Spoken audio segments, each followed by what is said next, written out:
Découvrez dans cette vidéo l'utilité de la variante de comparaison dans Capture One.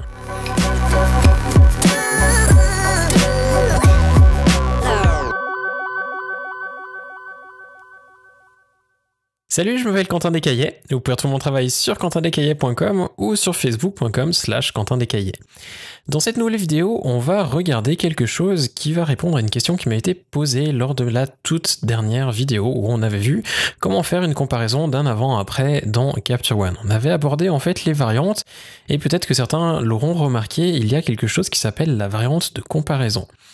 La variante de comparaison, si on est en mode navigateur, comme c'est le cas actuellement sur mon écran, ne va pas nous servir à grand chose et du coup je peux comprendre qu'on ne comprenne pas vraiment l'utilité de cette fonction. On appuie en fait pour l'activer simplement sur la touche entrée de notre clavier. On voit qu'on a maintenant donc l'image en fait qui est affichée avec un cadre orange autour et une sorte de petite épingle au sommet à droite de cette image. En fait, la variante de comparaison prend son sens lorsque l'on va afficher la visionneuse. Donc je fais commande ou CTRL Y pour l'activer et on a maintenant donc l'image affichée en grand. Ce qu'elle va nous permettre de faire simplement, c'est, comme son nom l'indique, de comparer l'image à d'autres images. Admettons que l'on ait plusieurs images en noir et blanc pour une session de portrait. On hésite entre plusieurs images, on peut simplement passer d'une image à l'autre avec les touches fléchées de notre clavier et regarder quelle image on préfère en comparaison à notre variante de comparaison. C'est donc surtout un moyen de pouvoir comparer deux images rapidement ou une série d'images à une image. Si admettons que vous avez une image d'inspiration que vous souhaitez intégrer dans votre catalogue pour la comparer, vous pouvez l'intégrer là et ensuite faire défiler toutes vos images pour comparer si la colorimétrie correspond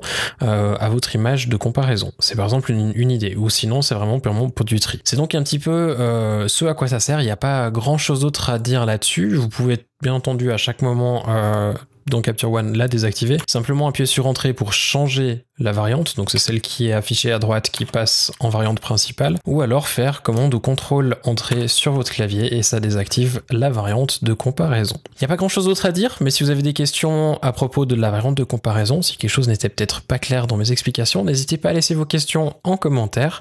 D'autres vidéos vont arriver prochainement, donc n'hésitez pas non plus à vous inscrire à la chaîne afin d'avoir les informations dès qu'elles seront publiées. Et en attendant, je vous souhaite de passer une très bonne journée. À bientôt!